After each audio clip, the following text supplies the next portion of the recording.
John Gibson's asked for a trade, and I've reported that, and he's said, I am not playing another game for the Anaheim Ducks. Wow. It's bold. Wow. 65 games and 726 days later. After years of trade rumors and speculation, John Gibson is no longer an Anaheim Duck. Orange County's finest spent his entire career with the team after being drafted in 2011. He leaves as the Ducks' all-time leader in games played by a goalie with 506, posting a .910 save percentage, a 2.89 goals against average with 24 shutouts. He finishes with 204 wins, just 3 short of passing J.S. Giguère's franchise record of 206. Unless he somehow comes back. Where do you go from here? I'm going to go home. But that's not happening. And to be honest, that's probably how it should be. Gibson will go down as one of the best goaltenders the Ducks have ever had. But Jiggy deserves to hold that top spot just a little bit longer. Hopefully Dossi will pass him one day, right? Gibson's NHL debut came on April 7, 2014 in Vancouver, where he earned an 18-save shutout. Not bad for your first game. Just weeks later, he was called upon in the second round of the playoffs against the Kings and notched another shutout in his first postseason game, eventually starting Game 7 as a 20-year-old.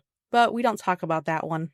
From there, Gibson's career felt like it split into 2 eras. First came the early success, sharing the Williams-Jennings Trophy with Frederik Andersen, earning Vezina Trophy votes, and making multiple All-Star appearances. Then came the grind, a stretch of losing where his numbers suffered under the weight of carrying some of the worst defensive teams in recent NHL history. For Gibby's time as a Duck, it feels like a career of what-ifs. Just imagine if he hit his prime in 2015-17, not just entering the league. The timing was never right. When the Ducks were good, he was young and injured, and when they were bad, he could only carry them so much. To this day, I still believe that if Gibson had been traded instead of Andersen all those years ago, he'd have a Vezina by now, and honestly, the Leafs might even have a cup. With Zegras and now Gibson traded in the same week, and Fowler dealt earlier in the season, it truly feels like an end of an era. Gibson was the last remaining piece of some semblance of successful Ducks hockey. Troy Terry, who played just 2 games in 2017, not in the playoffs, is now the longest tenured Duck, followed by McTavish. Definitely a sad day, but ultimately, a fresh start was needed for Gibson too. You could tell his heart wasn't really in it anymore, and I can't really blame him for that. I don't know if that fresh start will be good in Detroit. I mean, at least he's closer to home. He didn't really have an option. Detroit wasn't on his 10-team no-trade clause.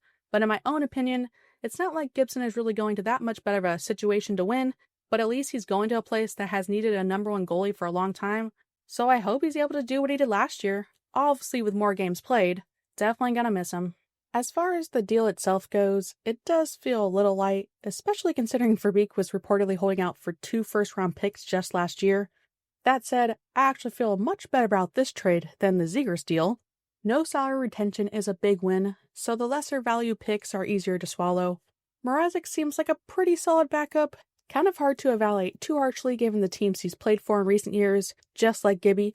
But he and Dossi share that Czech connection and even won the World Championship together 2 years ago, so on paper, it seems like a great fit.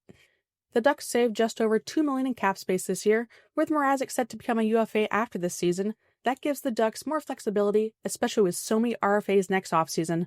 They've already used that money to re-sign Husso, which I'm actually really happy about. He was pretty good in limited games last year and helped turn things around for the Goals in San Diego. With Mrazek's injury history, having Husso as depth is a big plus too. It's kind of funny that the trade was announced during the draft, even though it had no effect on this year's picks. Both selections are for future drafts. Verbeek said that Mrazek is expected to play around 30-ish games. I never want to see Dossi over 50-ish games. Hopefully, we've learned from past organization mistakes and won't run our goalies into the ground like we did with Gibson.